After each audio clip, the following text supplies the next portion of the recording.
Cette attaque, qui a eu lieu dans la zone dite des trois frontières entre le Niger, le Burkina Faso et le Mali, est la plus meurtrière depuis le coup d'État qui a renversé Mohamed Bazoum fin juillet. Mardi 15 août en début d'après-midi, un détachement des forces armées nigériennes, FAN, en mouvement entre Boni et Torodi, a été victime d'une embuscade terroriste aux abords de la localité de Koutougou, selon un communiqué du ministère publié dans la soirée. Le bilan provisoire est de 17 soldats tués et de 20 blessés dont 6 graves, tous évacués à Niamey, ajoute-t-il, précisant qu'une opération de ratissage est toujours en cours au point, l'armée affirme que du côté des assaillants. 2 colonnes de plus d'une cinquantaine de motos chacune ont été détruites, soit plus d'une centaine de terroristes neutralisés au cours de leur repli. La localité de Koutougou se trouve près de la frontière du Burkina Faso, dans la région de Tillabéri, dans la zone dite des trois frontières entre le Niger, le Burkina Faso et le Mali. Pour la première fois, le nouveau Premier ministre nigérien a indiqué que son pays était engagé dans un processus de transition. Il s'agit de l'attaque la plus meurtrière connue depuis le coup d'État du 26 juillet au Niger, qui a renversé le président Mohamed Bazoum.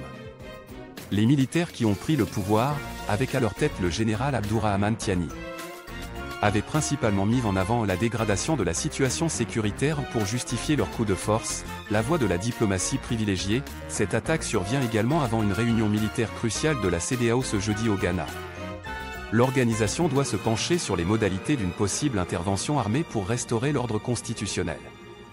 Si l'option militaire reste sur la table pour rétablir dans ses fonctions le président renversé, la voie du dialogue et de la diplomatie avec le régime militaire au pouvoir à Niamey semble néanmoins privilégiée. Le nouveau régime nigérien se cherche aussi des alliés dans la région. Mardi, le nouveau Premier ministre nommé par les militaires à Niamey, Ali Mahaman Lamine Zeine, s'est rendu à N'Djamena où il a été reçu par le président Mahama Idriss Déby Itno. Le Tchad avait indiqué la semaine dernière qu'il ne participerait à aucune intervention militaire aux côtés de la CEDEAO, exprimant sa fraternité au nom du général Abdourahmane Tiani.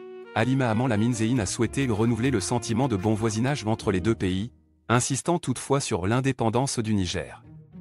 Pour la première fois, il a indiqué que son pays était dans un processus de transition, se gardant toutefois d'en préciser la durée ou d'évoquer d'éventuelles élections pour un retour à l'ordre constitutionnel.